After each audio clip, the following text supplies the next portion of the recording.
tips to help you navigate the self-healing journey. And this is especially true. Like, this is the stuff that I wish I had when I was like 15, 16, 17, trying to like, how do I be a wizard in the world, but like still operate in the world? First thing, silent meditation. Nothing will replace this. I recommend starting with 5 minutes a day. I do this thing called RPM, rise, piss, meditate. It's exactly what it sounds like. I wake up, I go pee, I come back and I sit somewhere other than my bed, and I don't lean against something. I'm not laying down, I'm sitting up. I close my eyes. I'm not playing music, I'm not burning incense. It's just silent. I'm trying to get as far away from all of the external stimulus as I can. I'll set a timer for 5 minutes, and when the timer is up, then I'll move on to this next thing, which is sensory drills. Now, sensory drills are going to do something that, according to like the social narrative right now, might seem counterintuitive. A lot of people are overstimulated, but they're blaming the external world, saying, oh, this is too stimulating, when the reality is their systems can't handle it. And so they have these blinders on. They're trying to make the world less stimulating. And what does that do? Just enables them to be more easily overstimulated. So the one eye drill that I do every day, and I do it right after my RPM, is this one right here. It's just a convergence. Okay, I'm looking up, I'm looking in, I'm doing it without raising my eyebrows, and then I'm engaging my senses. I'm smelling, swallowing, and I'm blowing a cool stream of air like I'm blowing out birthday candles.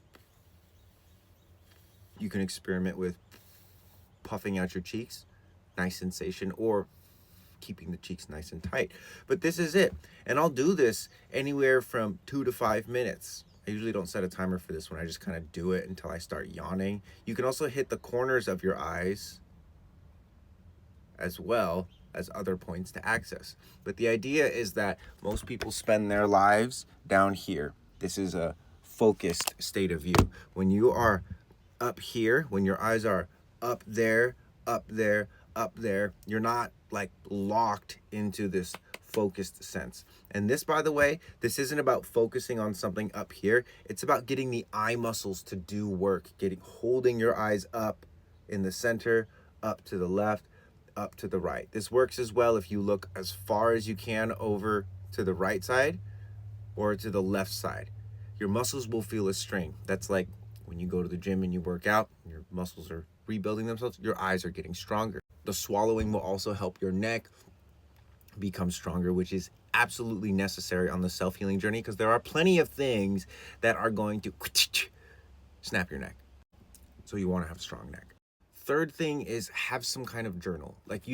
So many people do all these different self-healing things. They'll do yoga, they'll do sound healing, they'll do all this stuff, but they don't write, they don't reflect. The third thing here is reflect. And it's something that you can practice again every day after you do your RPMs and after you do your sensory training. Just write stuff down. Now you can do it on your phone. It's really nice to actually write stuff out. There's a little bit more freedom there, but ultimately writing one sentence a day, again, especially right as you wake up, just making sure that you do these things right in the morning, it sets a tone for the day. And again, it like forces you to reflect. The self-healing journey, self-awareness, self-love, awakening, consciousness, all this stuff is a combination of two things. It's a combination of external authority, what's going on out there, and internal authority, what's going on in here. Self-awareness is literally just those two things. And awakening is the process of going from, again, how much do I put authority in the external world I let other people tell me to do? How much authority do I put into my own body? Because it's not just one. Self-awareness demands that you have a context of the external world. That's why we strengthen our eyes and our neck, so we can get things inside of us.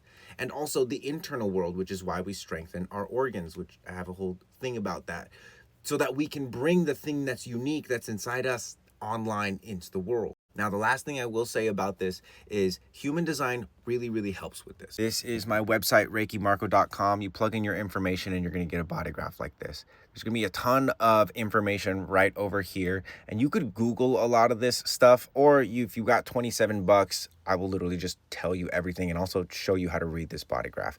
The thing that I want you to pay attention to, though, is these undefined centers right here. These are white centers. These are where you're receptive. You're going to pick up like other people's problems, other people's emotions, other people's stress, other people's way of staying healthy or not staying healthy.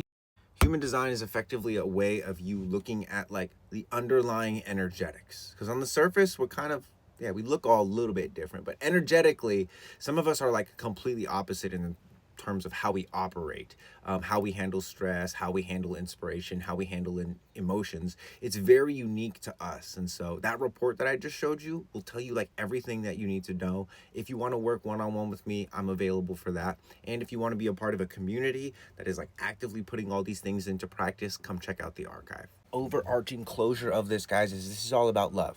This isn't about understanding yourself. This is about accepting who you are, so that you can love yourself. If you love yourself, you love the body you're in, and you learn to love the world around you. Again, accepting it, that's when you actually start to understand it. Most people do it opposite. They try to understand something so that they can accept it. That's not how it works. You have to accept something first before you even have the possibility of understanding it. Think about food. Before you put food in your mouth, you're not going to know what it tastes like. People can tell you it tastes good, but until you put it in your mouth and feel if your stomach does a good job of digesting it, you're not really going to know. So whatever is in your mouth right now, whatever is in your stomach, whatever situation that you're in right now, your self-healing journey, all of these techniques, it's not so that you can understand it.